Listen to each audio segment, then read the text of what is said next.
initiation means inner pathway, is about how one can transcend that by understanding the esoteric constitution of the individual as comprised of four bodies. The Saturnian, which is the physical, the lunar, which is that emotional love center, and each body is a refinement of the previous one, so it's all interconnected. The third would be the mercurial body, the one of intelligence, and the fourth would be the solar body, which is the archetypal body, the one that purportedly resists vanishing with the death of the physical self. Wow. It's the perennial self. It's the self with a capital S.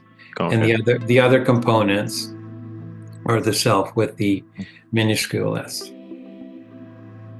Hello and welcome to the Spirit Box podcast.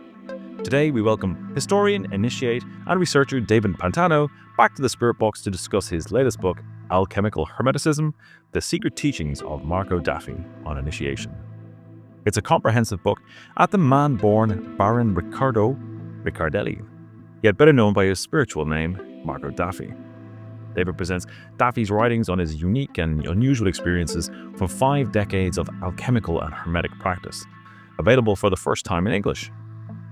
Covering esoteric concepts such as past life regression, internal energy projection, and the alchemical transformation of the self. It's rich stuff indeed, and many of us in the kind of Anglosphere will not be aware of Marco Daffi. Indeed, this might be a first for many people, so it's really worth your time. Now in the Plus show, David shares insights into Daffi's karmic journey. We also explore the interplay of hermeticism and sexuality, the symbolism behind his book cover, that picture of the siren, the significance of monads in consciousness building, and the conversation expands into Western esoteric parallels, including the Chöd ritual and its subsequent Red and Black Banquets. So tune in for a deep dive into hermetic philosophy, spiritual transformation, and the mystical legacy of a forgotten master. Now, if you want to hear the Plus show, simply click on the Linktree link below and come and join the Patreon. It's really that simple. If Patreon isn't your thing, then if you want to support me and support the show, you can pick up a copy of my book, Son of the Dark Man for the Witches, a link to which you can find in the show notes, in the Linktree again. Okay, that is it from me. Let's get on with the show.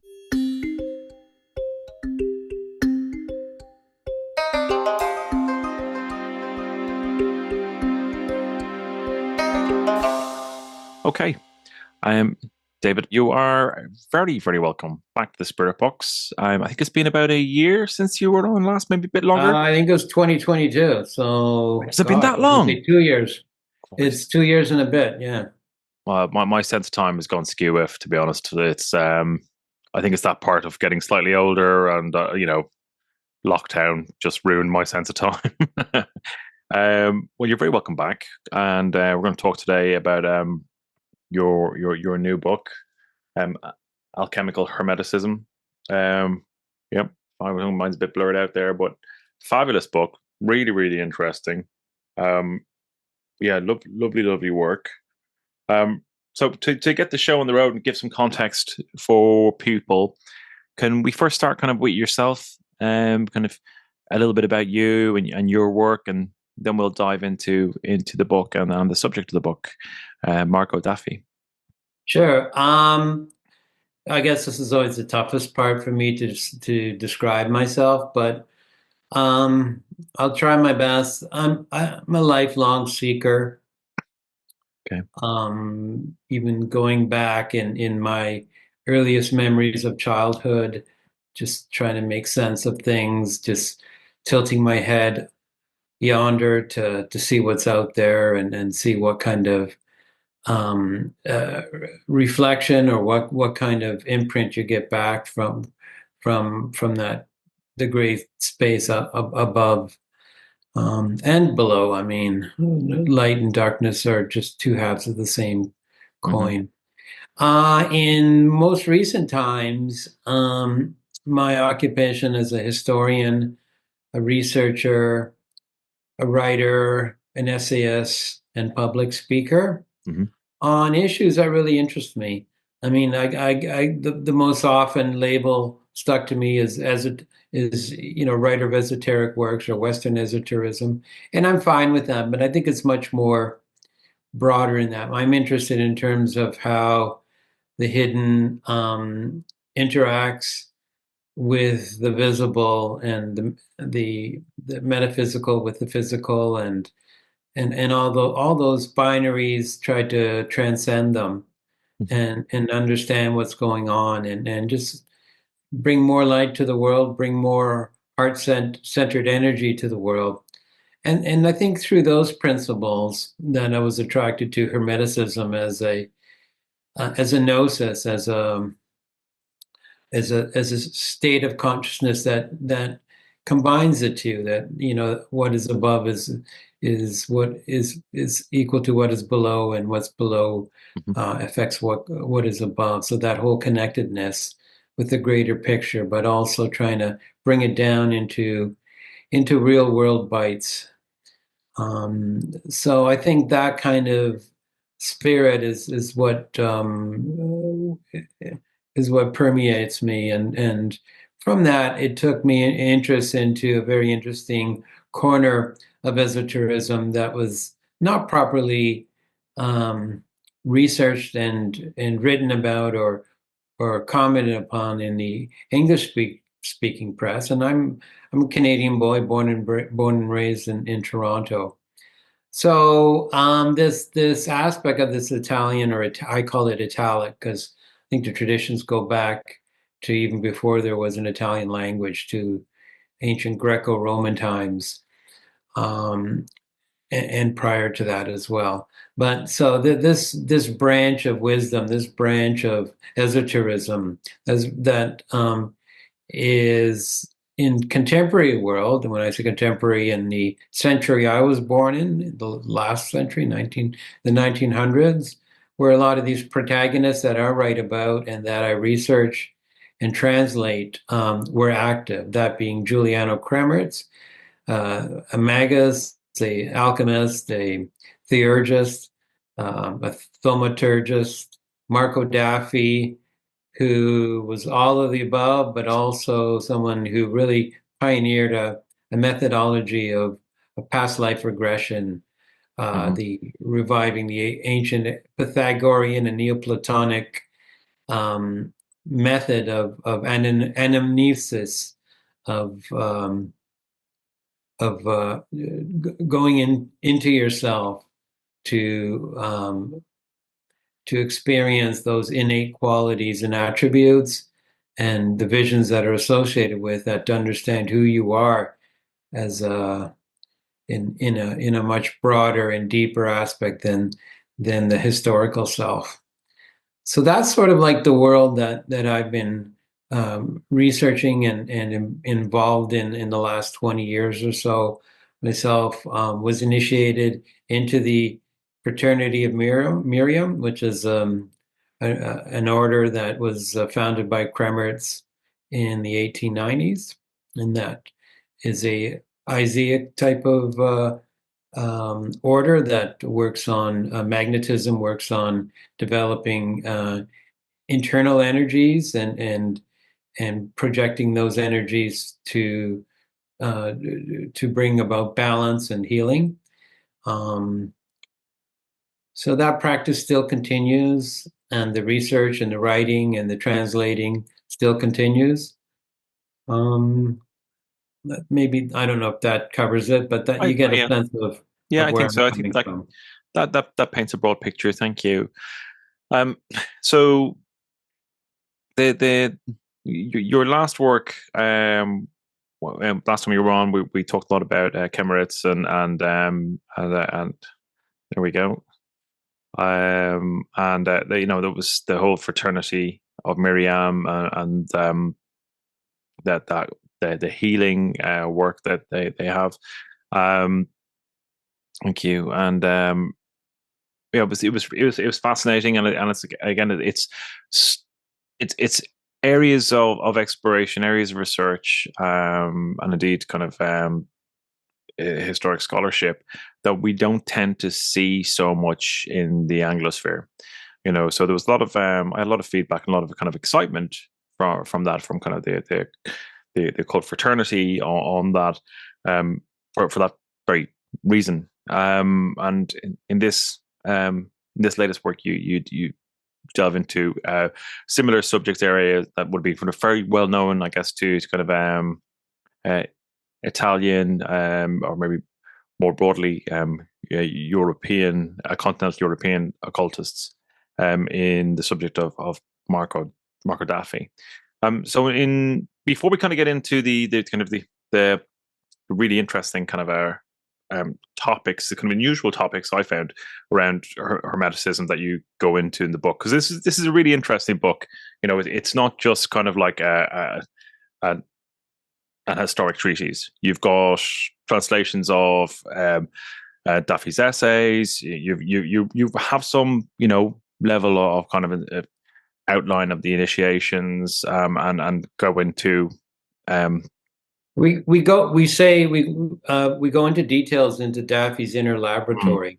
So Yeah. there are letters exchanges between him and his pupil on the progress and the process for doing some of these inner researches, where the subject and the object of the research is the actual initiate, and the methodology that they use is something called alchemical hermeticism, which is different from spagyric alchemy, in the sense that they don't use external plants or external minerals. It's as just referenced, the material, the object, and the subject is the self. Right. And the transformation is to go from lead to gold, represents the self in its human form, or humanimal form, the what most people their consciousness is centered in their physical life and their somatic being, and they die, and that consciousness and that relationship dies with their own physical death. Whereas this pathway, this initiation, and initiation means inner pathway, is about how one can transcend that. Okay. By understanding the esoteric constitution of the individual, as comprised of four bodies: the Saturnian, which is the physical; the lunar, which is that emotional love center; and each body is a refinement of the previous one, so it's all interconnected. The third would be the mercurial body, the one of intelligence, and the fourth would be the solar body, which is the archetypal body, the one that purportedly resists vanishing with the death of the physical self. Wow. It's the perennial self. It's the self with a capital S. Okay. And the other components are the self with the minuscule s. So, to give context and a kind of a framework for today's show, can you tell us about who Marco Daffi is? And one thing I really noticed was really interesting. Sorry to jump in on top of that question, but the bodies that you mentioned, the the Saturnian, lunar, mercurial, and solar, that he had magical names in relation to those bodies as well, which I found really interesting. Sure, and I can get into that, Dara. Yeah. So who is Marco Daffi? Marco Daffi is, to your just the segue to what you just referred to, is not his birth name. Marco Daffi was born Baron Ricciardo Ricciardelli. The Ricciardellis were one of the richest families in Italy. They were landowners that owned vast terrain throughout central and southern Italy. And Ricciardelli was born in 1900 in Naples, but he lived most of his life in Rome. And he was the only child, the only male heir to the Ricciardelli family, and there was great expectations for him.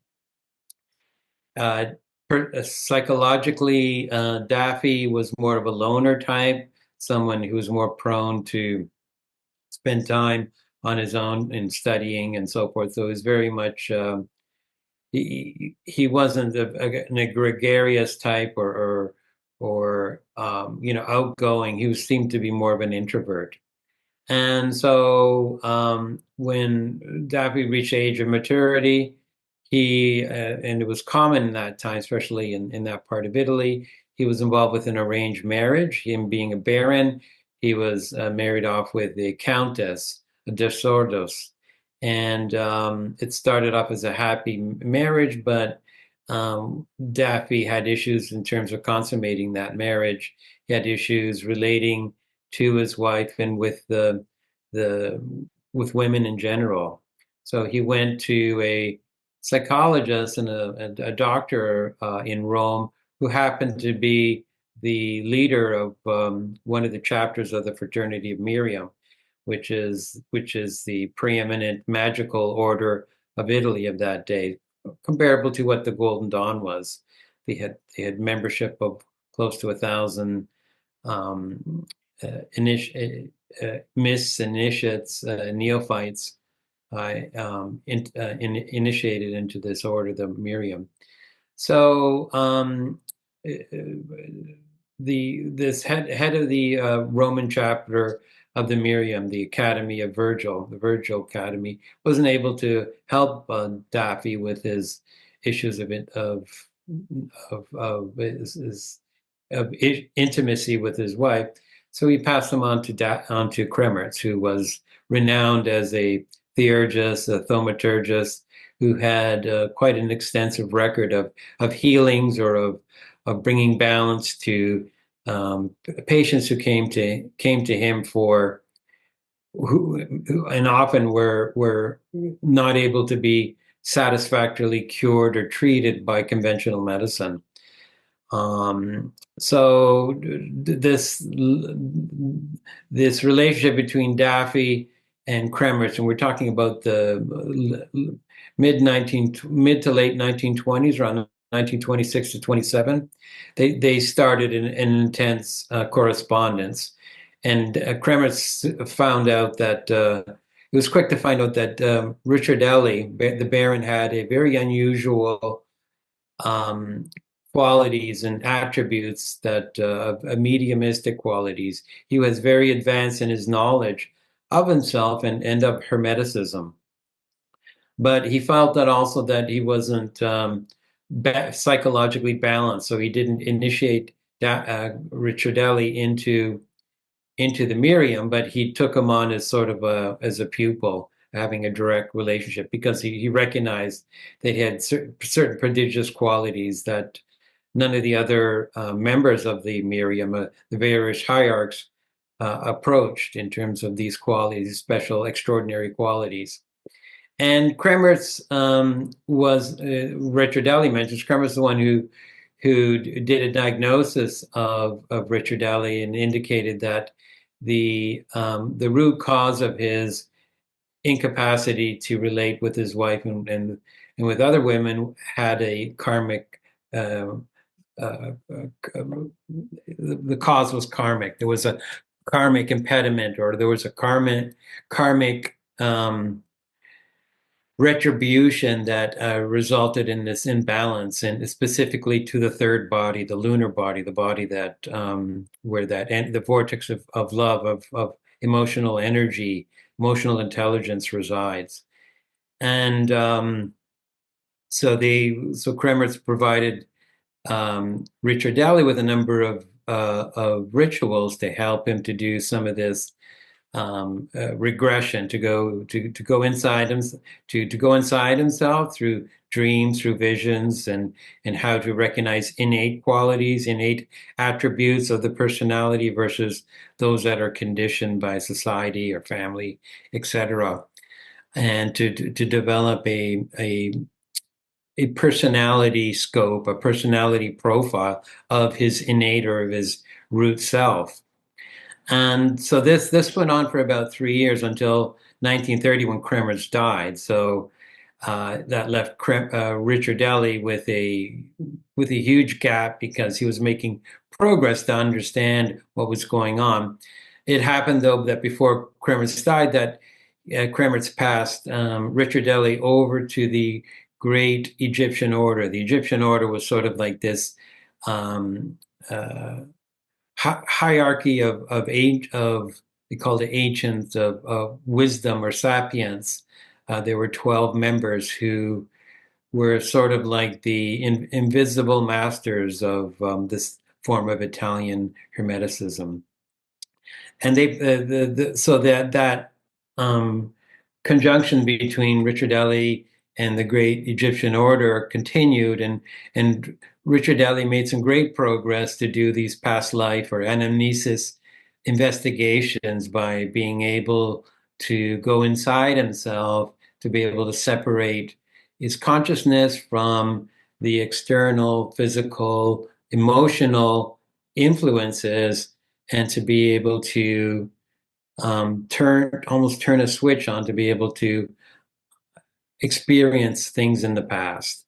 So these representations, so like when we have in dreams or in visions or in synchronicities, Ricciardelli had a very precise apperception, ability to understand and separate where these influences, these intuitions, these forces were coming from, whether they were of this deeper self or whether they were just superficial.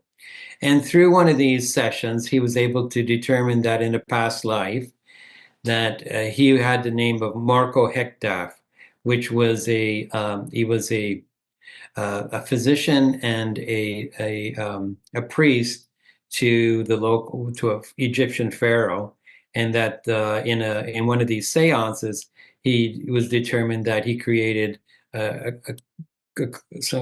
grave offense, that he had taken the pharaoh's wife and committed an illicit affair, and there was some misappropriation of some valuables as well.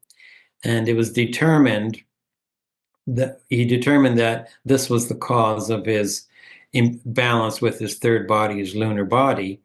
And so he reported that to the Egyptian order, and they came up with a number of rituals that Ricciardelli documented, and which will be coming out in a future book next year called the Hermetic Book of the Dead, which is about the psychurgic rituals to be able to transform or to address the karmic inhibition, the karmic retribution, by supplanting it with the complementary virtue.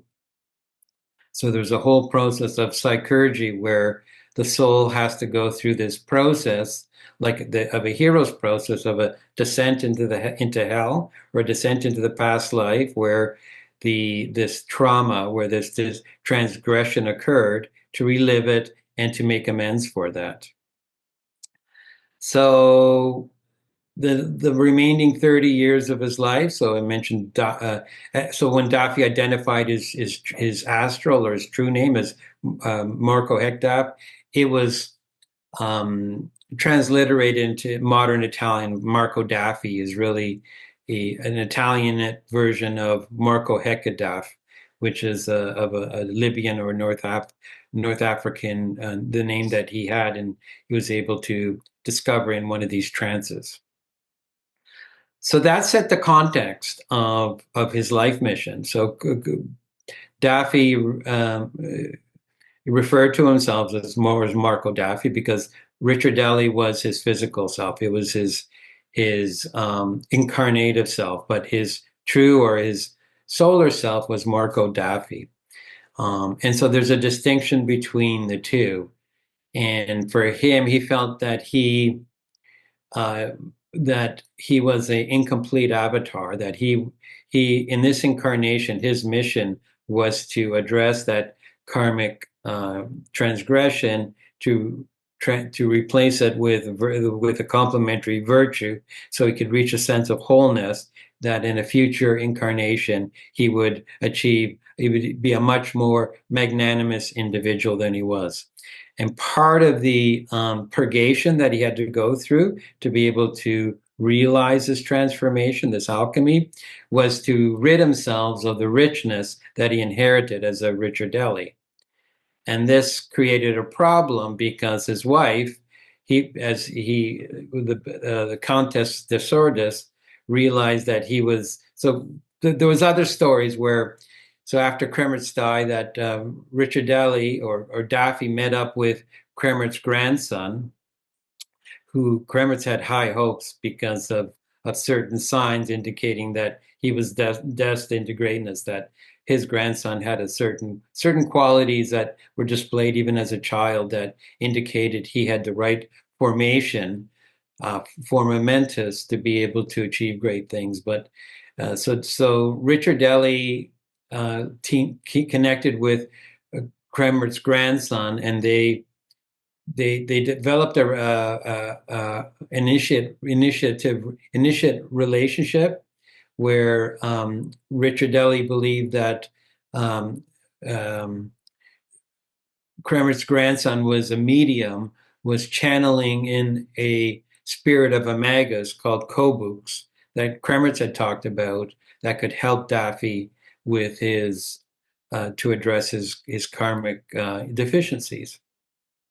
But it turned out to be a ruse that the Kremertz grandson, in fact, was using this ruse to expropriate Ricciardelli's richness, and of course it was, and so once Daffy's wife found out about this and found out that money was seeping away into somewhere else, she called the cops, and Kremertz's grandson was arrested. There was a famous trial called the Trial of the Magus, which occurred at the start of the Second World War in Italy, that made front page news. In the end, what happened, it was determined that the prosecutors made a case that Ricciardelli or Daffi, because they found Daffi's diary, hermetic diaries, and where he was stating all these facts that are all these conclusions in terms of the initiative work that he'd done, that and how he was to make this transformation by ridding himself of his inherited richness, in which he would then be able to work on his own self and develop his own richness. It was determined that from the court that Daffi was considered mentally incapacitated, and that Kremertz's grandson had taken advantage of him, and he was sentenced for 2 years in prison and forced to pay some of the money. But so at this point, and also it was determined that Daffi would have to seek some form of supervision because of his condition. But Daffi, in his communications, in his letters after the war until his death, indicated that this in fact wasn't the case. This was of a legal situation that had been imposed on him by his wife, but in fact that he knew exactly what was going on, and it was all part of the process, all part of the methodology for him, like a phoenix, to rise out of the fire, of the flames, and that in fact that he wasn't insane, or he wasn't mentally incapacitated. The jurors didn't understand Hermeticism and the practices involved and the philosophy behind it. So for them, they concluded he must be insane for someone to follow this. But it was actually after the war that Daffi wrote his best material, and it's very lucid and very detailed in terms of reaching these levels of consciousness and transformations. And that's what the part that's translated in the book. There's his section on alchemical hermeticism as a gnosis, so as a altered state of consciousness that one can enter into to be able to reach these these astral planes where the density of gravity is less, and so there's greater opportunities to transform, and where the psyche can have greater ability, greater flexibility to make changes. Whereas in the historical self, the density of the environment is so thick that there's less opportunity and less flexibility for changes to come from the outside in. It's better to change from the inside out. So that hopefully provides a little bit of the overview of it. The quality of the insights of the material he writes is to me unparalleled. And this level of avataric resurgence, avataric consciousness is unparalleled in the modern canon of esoteric work. And there's even in psychology, it very much preceded much of what we found in writings or in practices related to past life regression, related to deep psychology, related to multiple personalities, et cetera, et cetera. It kind of precedes that, and it provides a much more clear understanding of the context and the forces at play than what you read in a lot of clinical studies. So that material obviously, to me, attracted me, and I go like, wow, this is a gold mine. This needs to be this material needs to be broadcast to a bigger audience, into an audience that can examine and practice some of these methodologies and validate their efficacies. Fascinating. Thank you for taking us through that. And like reading through, there's a couple of bits in that are very interesting. Like when you talk that bit where he kind of goes back into his previous incarnations, and like there seems to be kind of like a structure around that, an approach. And if I understood correctly, yeah, I think Dara, there are a number of different channels for him to enter into that mind space, into that magical space. So one of his students named Gian Maria, who's a Genovese alchemist as well, who I was in touch with for 20, 30 years, who died 2 years ago. He would say, just a conversation on the right subject would lead Daffi to internalize his mind, his forces, the forces. When we're talking, our forces on the inside are projecting outwards. It's when you ask a question or you have a discussion with someone like Daffi, and they peer off into the blue sky. They're going this internal process. The forces are turning internally, and they're rarefying up.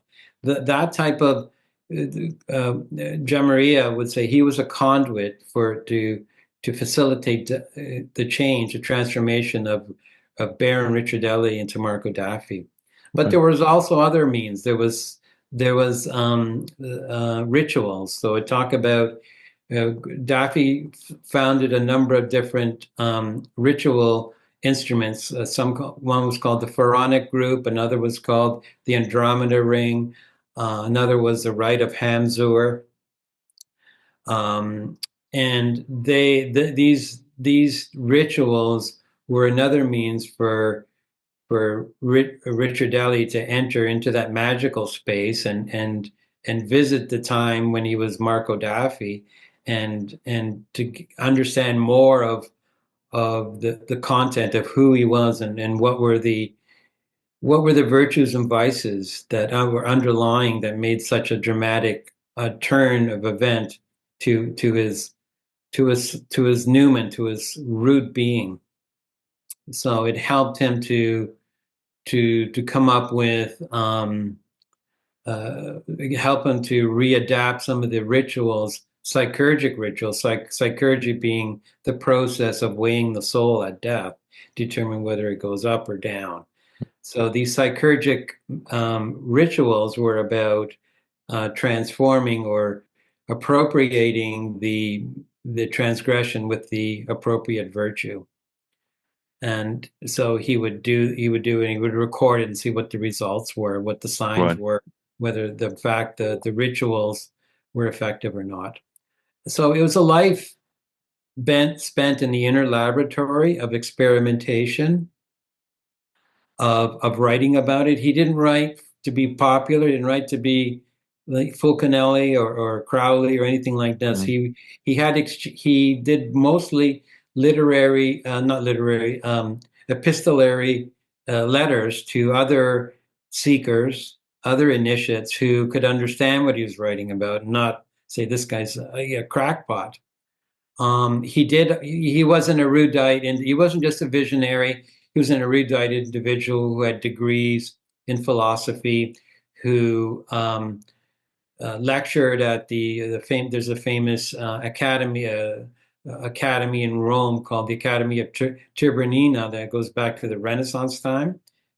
It's and the Academy of the Lynchets, the Academy of the Lynx, was another famous intellectual academy that invited that Daffi was like the host, the lecturer.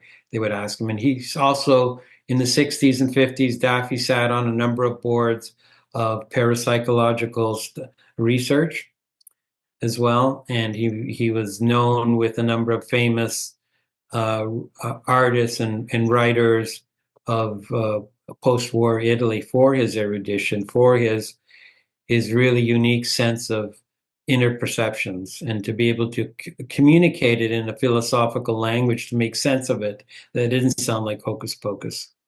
Right. I mean, to that end, there's a little paragraph in early on in the book where, I mean, I read it like it was suggesting that the neophyte, or the kind of the aspirational magician, doesn't have to look east for knowledge, that it's here in the West. That there was like a piece talking about kind of neo-Buddhism. Yeah, so Daffy wrote an article for one of the after the Second World War, one of the first publications that had a Kremerzian bent to it, called Initiation, and there was another journal called The Phoenix, and at that time after the war, there were a lot of neo-Buddhist centers opening up in Europe, and where they were claiming, the East will bring you peace and salvation. Right. And Daffy, because of the work he did in before the war on his inner self, was writing and saying that these Eastern religions alienate the Western man just because of our of who we are, our roots, and so Right. forth. And it doesn't necessarily bring to the nirvana. In most cases, in the West, it leads to some form of tragedy because it creates a further split in the personality. Okay. So Daffy wrote about, instead of searching for the East, instead of going into Hinduism and Buddhism and Sufism, is that there are practices in the West. They are secret. That is where the personality of the individual isn't denied, isn't put under strain like it is in the East, but where the ego is. But those energies that filtrate to create a personality, they can be ennobled, where these forces are transformed to be able to reach a solar levels of initiation.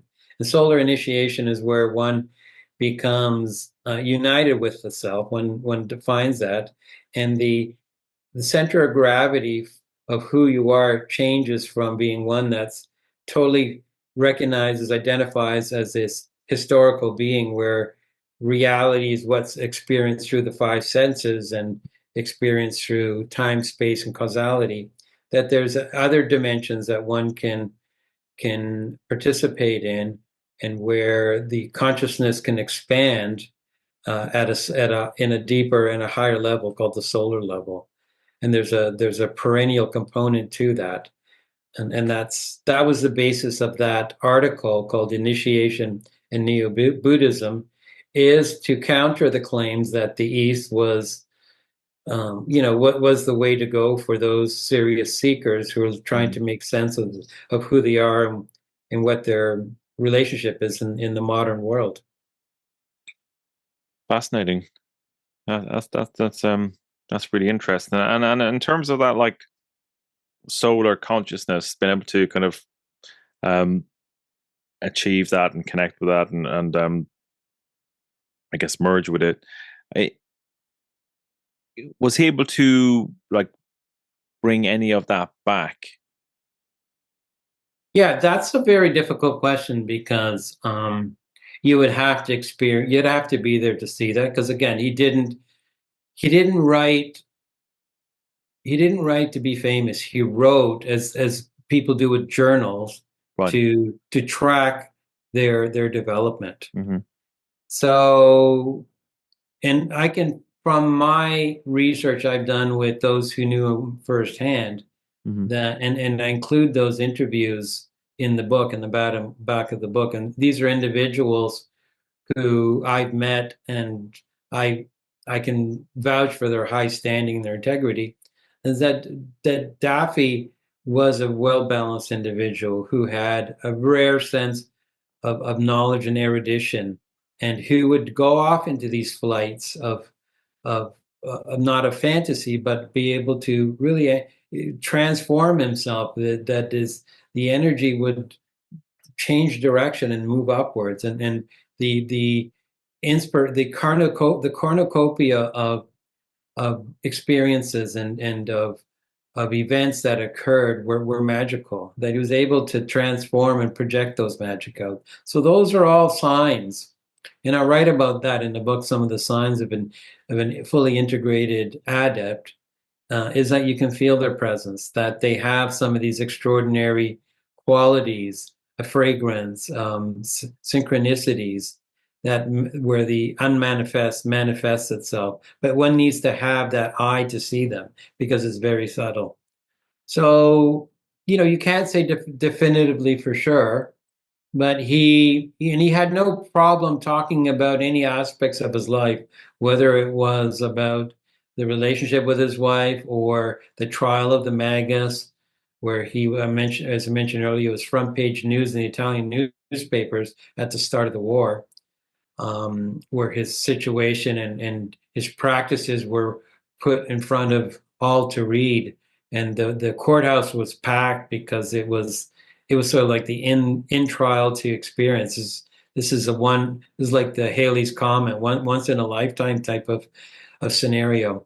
But Right. then like his that fame just faded away, and he focused the rest of his life on his mission, which was to rebalance his unbalanced third body, his lunar body. And again, from the individuals that I met and discussed with, that he certainly had that balance, that equilibrium to him. He wasn't cold. He was very friendly and very open, and he could acquaint with you depending on the level that you were at. So if you wanted to go very intellectual, you'd go there. If you wanted to go, fun and games and very light, he had that ability as well. But he also had certain tangible mediumistic powers as well that I write about in the book, and that I was able to research from firsthand witnesses, and that's documented in the book as well. So that's another sign of someone who's integrated into their solar self, and that those interdimensional qualities, energies that aren't available at the somatic level, they're able to project that out, and they appear in terms of synchronicities and inspirations and in divinations as well. He had, as Maria, his student, said, he had an uncanny ability to predict the right horses to win or to show, or on lottery. It was above average. I mean, he lost like most people do, but the number of times he won just defied statistical Right. normal results. Fascinating. So in terms of this quest to kind of heal the lunar body, and you mentioned that contemporaries and people who were correspondents with him, students with him, and what have you, indicated that he may have done that. Yes, they didn't see. They didn't say it in those terms because most of them were not aware that that was his life mission. I see. But they when they were describing how Daffi was in person, that he wasn't this lunatic. He wasn't this paranoidic. He wasn't this fanatic, as he was described in the trial of the Magus. That he was actually very calm, very pensive.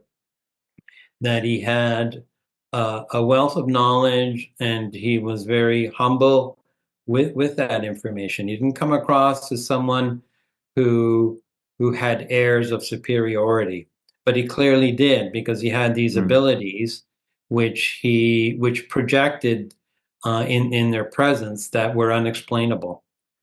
But Daffi didn't come across someone who was fixed on their ego to present themselves in that way. So when you add up the facts that someone who has those qualities, has developed that perceptive and projective abilities, and yet is very balanced and very adaptive to the surroundings, would lead you to believe that he's done work on his emotional intelligence, that he's able to balance out, he's able to master it. So yeah, I would leave it like that. I don't write that in conclusion because I don't have experience, but when you piece together all the evidence, it would assume that he was successful in his life mission. Right. That makes sense. And then there are parts in the book where you go into detail, or rather, kind of relay his information around again the four different bodies, and the kind of different kind of aspects of the world or realities. It's really fascinating stuff. Would you say that there's enough in there for someone to, with the right level of knowledge, to take from that and I guess do some of the work in it with the practice? Yeah. Your answer would be yes. However, there probably isn't very many people with that level of knowledge. There's the first article, or the first extract of a letter of the philosophical epistolary or philosophical letters. Daffi outlines the methodology of this practice, and it starts with that the individual seeker must be able to enter into that no mind, where it's neither here or neither there. They need to be able to detach from these somatic type of chains that most of us spend our time with, that what we see with the five senses. They must be able to detach from that and clear the mind of thought, and separate the fluid body, that inner light, that ampoule, from the physical body.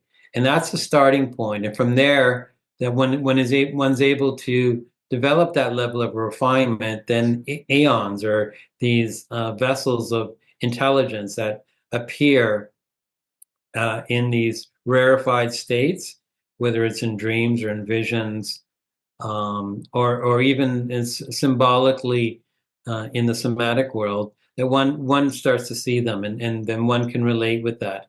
So he takes you through, in that first extract, that process of refinement, of raffination of consciousness from the somatic level to that deeper level of the astral plane, where one becomes able, one has willpower, one has a lucidity in these astral dimensions, that one can actually do work on oneself and to integrate with the higher bodies, in the intellectual body and the archetypal. So again, with the right level of knowledge and experience, then there certainly is enough material here that one can practice. My next book, as I mentioned, the Hermetic Book of the Dead, will go into much deeper, because it actually presents the rituals that he did. There's these these psychurgic rituals he did to be able to enter and integrate with his root self, and to transform and to purge himself, to purify the karmic attributes that weigh down his soul, that weigh down his personality. That's all outlined with explanations and actual images as well, that shows the initiate or the seeker in the various levels of consciousness to arrive at that point where there's a metanoia, or there's a complete transformation from the individual who entered to versus the individual who's encompassed with the light. Mm-hmm. Mm-hmm. Fascinating. Fantastic. Well, congratulations on a fine work. Yeah, really enjoyed it. Fascinating read. Thanks. For people who want to find out more about you, follow you, find out more about your books, where's the best place for them to do so? There's a lot of places. I'm available on social media, on the Facebook and Instagram. You check out there. You can check out my publisher, Inner Traditions. They have a page that has my work.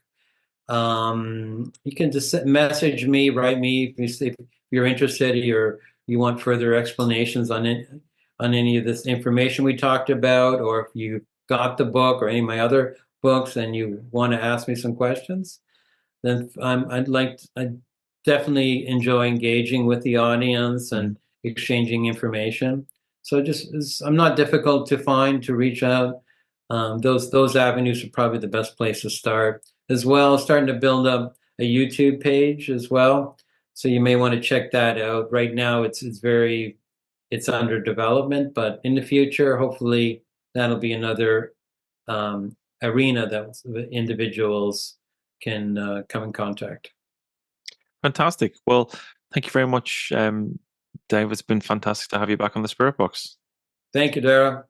Thanks a lot. Great. My pleasure. Bye.